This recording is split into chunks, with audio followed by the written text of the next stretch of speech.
Hey everyone, Assemblywoman Sandra Howdigi here with a legislative update on a bill that affects the real estate industry. So last Friday, I presented Assembly Bill 237, which is a bill I've been working on for a couple of years now with the Nevada Association of Realtors and Cameo, the association management officers.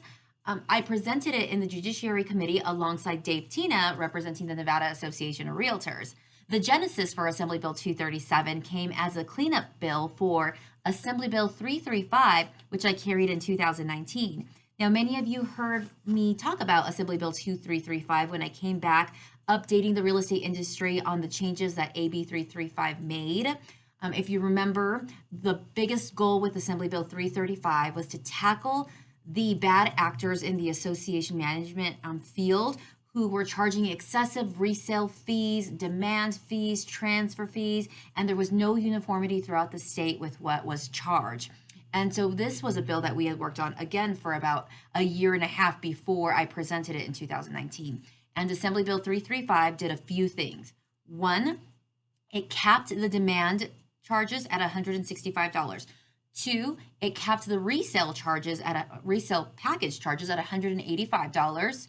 And it also said that resale packages must be and demands must be delivered within 10 calendar days as opposed to 10 business days. So that Saturday and Sunday would count.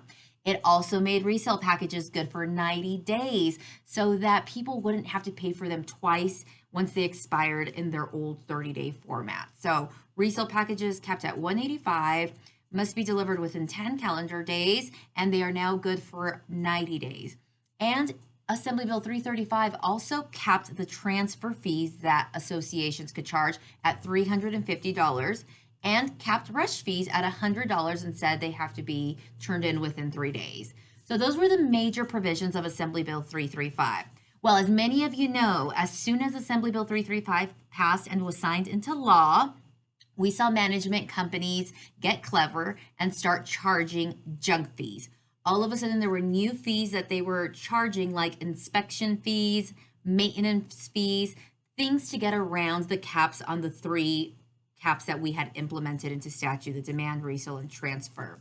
So what we decided to do this year was introduce Assembly Bill 237 to get at some of the bad actors who weren't following the law from Assembly Bill 335. One, Assembly Bill 237 institutes a provision that says association management companies can no longer charge fees when it comes to resale than those laid out in statute, meaning they can no longer charge those junk fees, meaning the only fees that they would statutorily be allowed to charge are the demand, resale, transfer, and rush fee, no other fees. Two, we implemented an enforcement mechanism.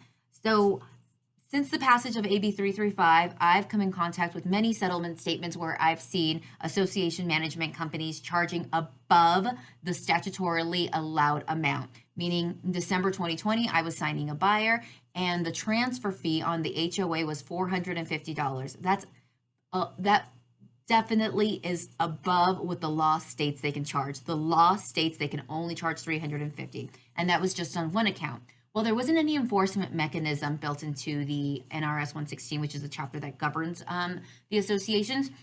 So what we did is we implemented an enforcement mechanism. We've now given the CIC, the Common Interest Communities Commission, the authority to impose an administrative penalty on association management companies that are breaking the law. So now if we see an association management company charging above what they are statutorily allowed to, then we can go ahead and report them to the CIC Commission, who can then impose an administrative fine on them. So we presented the bill on Friday. It's actually going to be voted on in committee tomorrow at 8 a.m. So I'm very excited to see it along on its journey. If it gets out of committee and it makes it to the assembly floor, we vote on it on the assembly floor, and then it goes to start the process in the Senate.